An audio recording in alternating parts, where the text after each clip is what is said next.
Chris Voss stared down two Harvard law professors in a mock hostage negotiation, his son's life on the line for $1 million, and walked away with everything without giving an inch. As the FBI's top international kidnapping negotiator, he discovered the truth. Life is negotiation. Every salary, deal, raise, or bedtime battle comes down to the same skills that once decided life or death. The secret? Never split the difference. In this audiobook summary, you'll get Voss's proven playbook, tactical empathy, mirroring, calibrated questions, and the Black Swan method, real crisis tools that now win in boardrooms, car lots, and living rooms. Ready to negotiate like your life depends on it? Keep listening. Chapter 1. The New Rules. Chris Voss had spent 15 years as the FBI's lead international kidnapping negotiator, facing down terrorists, drug cartels, and ruthless criminals across the globe. But nothing prepared him for the moment two Harvard law professors sat across from him in a mock hostage scenario and said, "We've got your son, Voss. Give us $1 million or he dies." Voss didn't flinch. Instead of arguing or offering a counterprice, he stayed calm and asked a simple question. "How am I supposed to do that?" He repeated calm, open-ended questions like that over and over. Within minutes, the professors were flustered, defensive, and ultimately defeated. Voss walked away having given up nothing, while they handed him total control of the negotiation. That moment changed everything. Voss realized the FBI's street-tested methods were beating the best academic negotiators in the world, so he enrolled in Harvard Law School's elite negotiation course, the Olympic trials of deal-making. The classroom was packed with the brightest students from Harvard, MIT, and Tufts. Voss was the only outsider. Day after day, he used the same FBI tactics against them: open-ended questions, strategic pauses,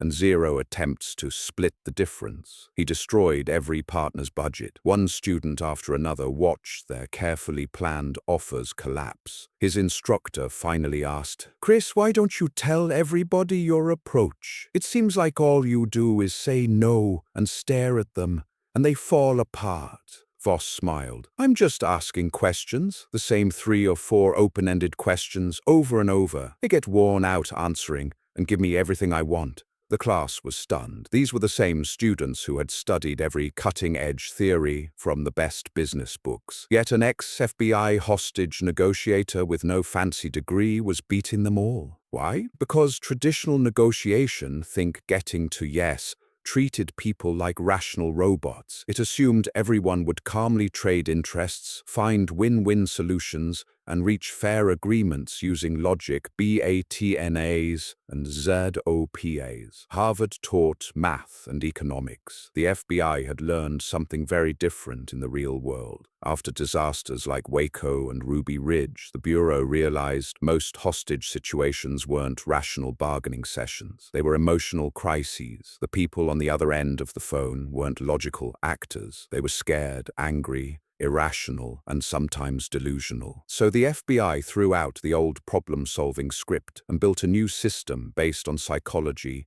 and behavioral economics. They studied Daniel Kahneman's groundbreaking work showing that humans are not rational. We are emotional first, logical second. Our fast, instinctive System 1 brain drives most decisions, while our slow, rational System 2 brain simply justifies what the emotional brain already decided. The FBI's answer was tactical empathy, deep, active listening that calms the other person, builds trust, and quietly shifts their emotions so they become open to influence. It turned out these crisis tools worked everywhere: boardrooms, salary discussions, car deals, even getting kids to bed on time. Voss's big discovery? Life is negotiation. Almost every interaction is about influence, whether you're closing $1 million contract or convincing your teenager to clean their room. The old rules said be rational, split the difference, and meet in the middle. The new rules say, never split the difference. Understand the emotions first, then bend reality in your favor. Chapter 2. Be a mirror. September 30th, 1993. 2 masked robbers burst into a Chase Manhattan bank in Brooklyn, pistol whip the security guard and a teller, then shove a gun in the second teller's mouth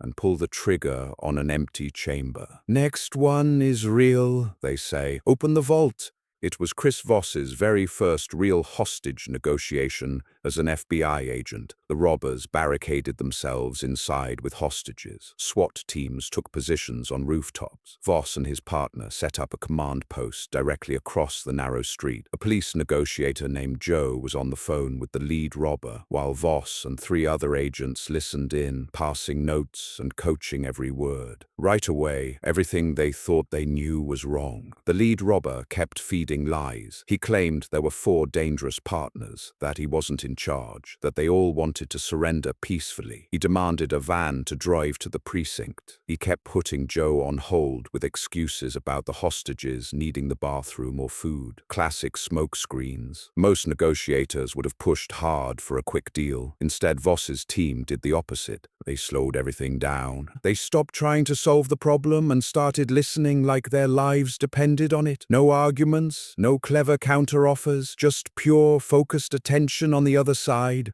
That's when Voss introduced the simplest and most powerful tool in the entire FBI system, mirroring. You repeat the last 3 or 4 words the other person says, or the most important ones, with a slight upward inflection, like a question. Robber, we need that van right now. Negotiator, you need that van right now? Silence. The person almost always feels compelled to explain, elaborate, or keep talking. Each time they do, they reveal more information, lower their guard, and feel heard. Mirroring is pure active listening. It calms the emotional brain, builds instant rapport, and buys you time without giving anything away. It turns a one-sided conversation into a flowing dialogue where the other side does most of the talking and ends up negotiating with themselves. Voss's team also used what they called the late-night FMDJ voice, calm, slow, downward inflected, almost hypnotic, to de-escalate tension instantly. They stayed patient. They didn't fill silences. They let the robber talk himself in circles until cracks started to appear in his story. The chapter's core lesson is this: assumptions blind you, hypotheses guide you. Stop assuming you know what the other person wants. Instead, listen so deeply that you discover their real needs. Make the conversation entirely about them. Validate their emotions. Slow the entire process down. When you do that, the voice in their head quiets. The voice in your head quiets. Trust forms.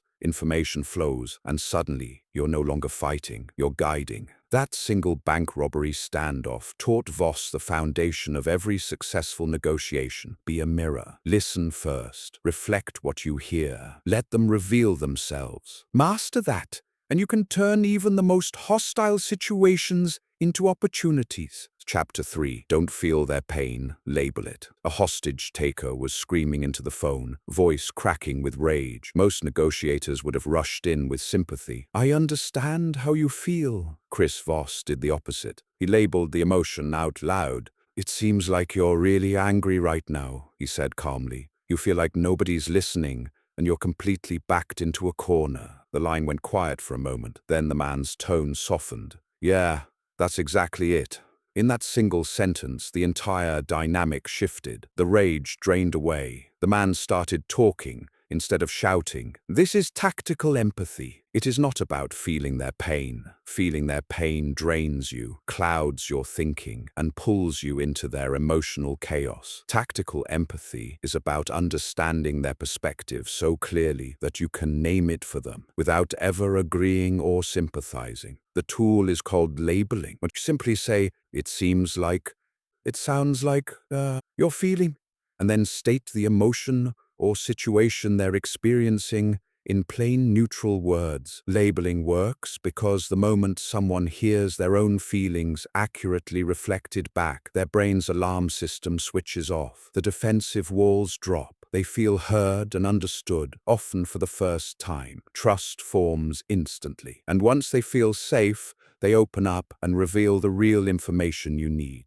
During the Brooklyn bank robbery, Voss's team used labeling repeatedly. When the lead robber started complaining about the pressure he was under, they didn't argue or reassure. They labeled, "It looks like you're caught between a rock and a hard place here." Each time they did it, the robber talked more. His story unraveled further, and the team gained the intelligence they needed to end the standoff. The same technique works anywhere emotions run high. A furious client, an angry spouse, a stubborn boss. Label the emotion and watch the temperature drop. Negative feelings lose their power the instant they are named. Tactical empathy is the fastest way to create trust with anyone, even when they're hostile, irrational, or completely opposed to you. Don't feel their pain, label it, and suddenly you're no longer on opposite sides of the table, you're on the same side. Chapter 4. Beware yes, master no. A desperate father called the FBI negotiation team in tears. His teenage daughter had run away and joined a cult. Every time negotiators tried to get her on the phone,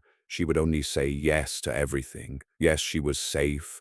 Yes, she wanted to come home. Yes, she was happy. But she never actually came home. The team realized they were getting fake yeses. The girl was saying whatever would end the conversation fastest. Real agreement was nowhere in sight. Voss's team flipped the script. Instead of pushing for another yes, they started asking questions designed to get a no. Questions like, do you want us to stop trying to bring you home? Or, is this place really the best spot for you right now? The first real no changed everything. It gave her a sense of control. She felt safe. For the first time, she opened up and started revealing the truth about her situation. Momentum began. Within days, she left the cult and came home. That's the power of no. Most people think negotiation is about getting the other side to say yes as fast as possible. Voss discovered the opposite is true. A forced yes is often meaningless. It can be defensive, polite, or even a way to get you off the phone. It creates fake agreement and kills momentum. A genuine no, on the other hand, is pure gold. When someone says no, they feel protected and in charge. Their defenses drop, they relax, and once they feel safe, they're far more likely to tell you what they really think and what they actually need. The FBI turned this into a deliberate strategy. They trained negotiators to invite no early and often. Simple phrases like, is now a bad time to talk? Or, would it be a bad idea if we became secret weapons? Every no opened the door wider. No starts the real negotiation. It generates momentum. It reveals the true stakes. It turns resistance into collaboration. In everyday life, the same rule applies. When you're asking for a raise, pitching a client, or trying to get your partner to agree to plans, stop chasing yes. Start looking for the no. Give the other person permission to say it. You'll be amazed how quickly the conversation turns honest, productive, and successful. Master no, and you'll never fear rejection again. Chapter 5. Trigger the 2 words that immediately transform any negotiation. The phone rang in the middle of a tense standoff. The hostage taker had been stonewalling for hours, repeating the same demands and refusing to budge. Every attempt to reason with him had failed. Voss listened carefully, then delivered a calm, neutral summary of everything the man had said. His frustrations, his fears, the impossible position he felt trapped in. Voss repeated it all back in the man's own words, without adding advice or judgment. When he finished, the line went silent for a beat. Then came the 2 words that changed everything. That's right! The moment those words left the man's mouth, his entire tone softened. The walls came down. He started explaining his real concerns. Minutes later, he was open to solutions he had rejected only an hour earlier. Voss had just triggered the single most powerful phrase in negotiation. That's right is pure magic. It signals that the other person feels completely understood, not just heard, but truly seen. Their worldview has been accurately reflected back to them. Their brain relaxes, defenses evaporate, and for the first time, they give you permission to persuade. Most negotiators chase yes. They push for agreement too early and get fake compliance. But yes can mean anything from, I want you to shut up, to I'm just being polite. It rarely creates real momentum. That's right, on the other hand, is unmistakable. It's the sound of breakthrough. The tool that gets you there is the summary. You combine labeling with paraphrasing to restate the other person's position, their emotions, and their situation in a concise, neutral way. You're not agreeing, you're not problem-solving yet. You're simply proving you understand them better than they understand themselves. Do it right, and that's right almost always follows. Voss used this technique in crisis after crisis, in business deals, salary negotiations, even family arguments. The pattern is the same. When you deliver a perfect summary and hear, "That's right," the conversation transforms from opposition into collaboration. Master this, and you stop fighting for agreement. You earn the right to guide the outcome. Chapter 6. Bend their reality. A kidnapper had just demanded an impossible ransom, far more money than the family could ever raise. Most negotiators would have started bargaining downward immediately. Voss did something far more powerful. He bent their reality. Instead of fighting the number, he asked a calibrated question. "How am I supposed to do that?" Then he calmly reframed his much lower counteroffer as the only fair and reasonable solution. He anchored high early, used the word fair strategically, and turned the kidnappers' own sense of justice against them. Within minutes, the captors began defending Voss's number as if it had been their idea. The ransom dropped dramatically. Lives were saved. This is how you bend reality. People don't decide what is fair based on logic. They decide based on emotion, perception, and the anchors you set in their mind. Once you understand that, you can shape what they see as reasonable, valuable, or even generous. Voss's team used 3 key weapons. First, extreme anchoring. Throw out a number so high or low that it resets the other side's entire frame of reference. Your real target suddenly looks like a compromise. Second, the power of fair. People will fight to the death to avoid feeling they've been treated unfairly. Use that to your advantage. Label their position as unfair, then offer your solution as the fair alternative. Watch them lean in. Third, loss aversion. Humans hate losing more than they love winning. Frame your offer so that rejecting it feels like a painful loss. Deadlines, limited options, and carefully worded questions make the other side feel they're about to lose something valuable if they don't move toward you. In the end, the other side doesn't just accept your terms. They believe the deal is fair. They feel in control, and they walk away thinking they won. Master this, and you stop negotiating against their resistance. You start negotiating inside their reality. Chapter 7. Create the illusion of control. The hostage taker had dug in. Every direct request from the negotiators was met with an angry no. The standoff was going nowhere. Voss changed one word and flipped the entire conversation. Instead of saying, "Will you release the hostages now?" he asked, "How am I supposed to get the hostages released if I don't even know they're safe?" The line went quiet. Then the man started thinking out loud, problem-solving on Voss's behalf. Within minutes, he was offering details about the hostages' condition and, soon after, a path to their release. That is the power of calibrated questions. These are open-ended questions that begin with how or what. They force the other person to use their own mental energy to solve your problem while feeling completely in charge of the outcome. How am I supposed to do that? What would you do if you were in my position? What's the biggest challenge we're facing here? Each question hands the other side the illusion of control. They feel smart, they feel powerful, and because they're the ones talking and figuring things out, their resistance melts away. Conflict turns into collaboration without them ever realizing they're being guided. Voss proved this works in life-or-death crises and everyday situations alike. Salary discussions, tough client meetings, even arguments at home. Calibrated questions stop the power struggle and turn the other person into your willing problem solver. Stop telling people what to do. Start asking calibrated questions and watch them hand you the solution on a silver platter while believing it was their idea all along. Chapter 8. Guarantee execution. The deal looked perfect. The hostage taker had finally agreed to release the captives. He said yes multiple times. Then at the last second, he backed out. Voss realized the fatal mistake. They had stopped at a single yes. Agreement without commitment is worthless. So Voss introduced the rule of 3. He got the man to confirm the deal 3 different times, in 3 different ways. First with a summary that earned a "that's right." Then with a calibrated question, "How are we going to make this happen?" And finally,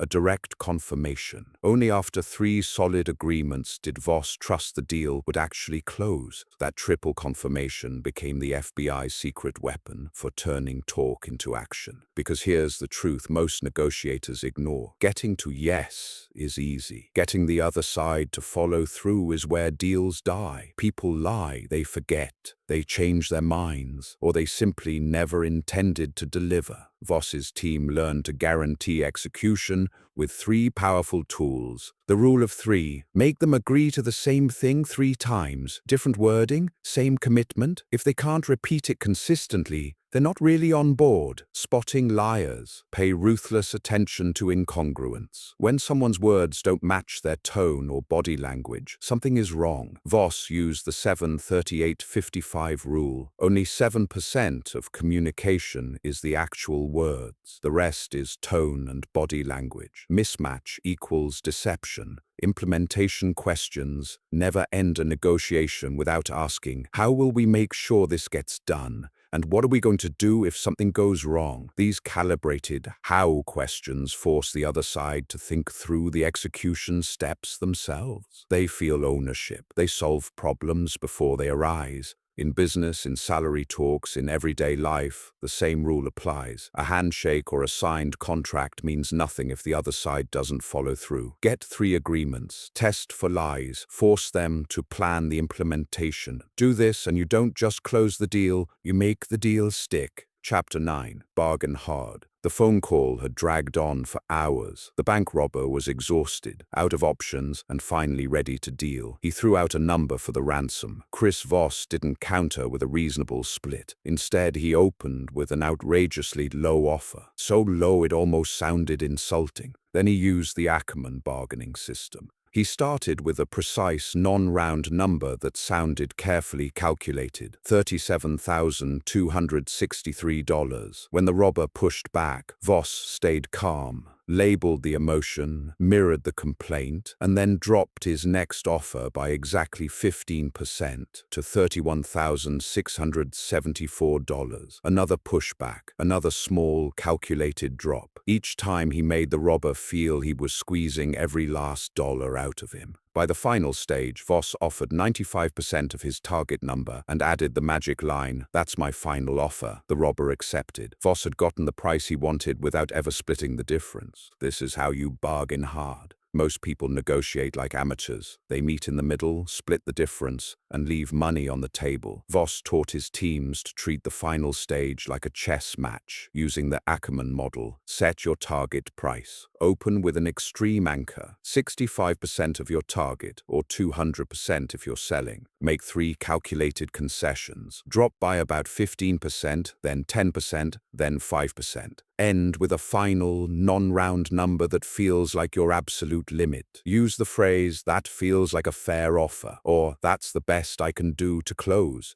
Throughout, keep using mirrors and labels so the other side feels in control. Let them do the talking. Let them negotiate themselves into your price. The same system works for salary negotiations, car deals, vendor contracts, or even haggling at a flea market. Throw the extreme anchor, make small, reluctant concessions, never volunteer to split the difference. Bargain like this and you don't just get a better price, you get the price you actually deserve, while the other side walks away thinking they won. Chapter 10. Find the Black Swan. The negotiator on the other end of the line had been calm, professional, and completely in control, until Chris Voss asked one simple, calibrated question. "What else is going on here that I need to know?" There was a long pause. Then the man's voice cracked. In that single moment of silence, he revealed the one piece of information that changed everything. His boss had given him a secret deadline no one else knew about. The entire negotiation had been built on a lie. Voss had just uncovered a black swan. A black swan is one of the 3 to 5 hidden pieces of information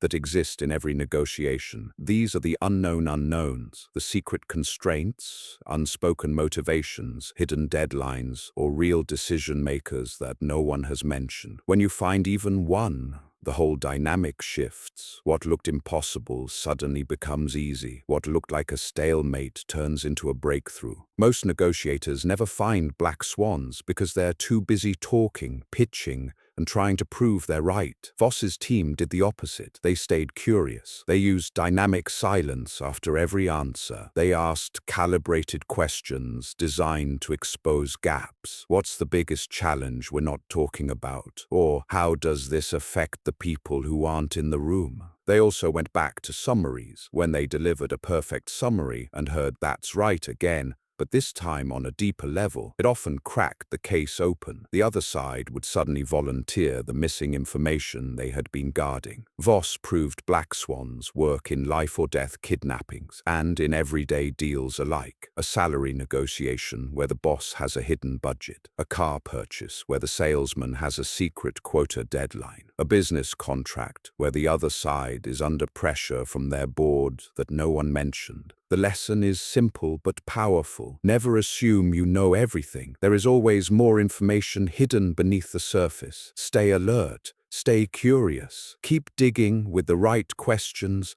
and the right silence. Find the black swan, and you don't just win the negotiation, you make the impossible inevitable.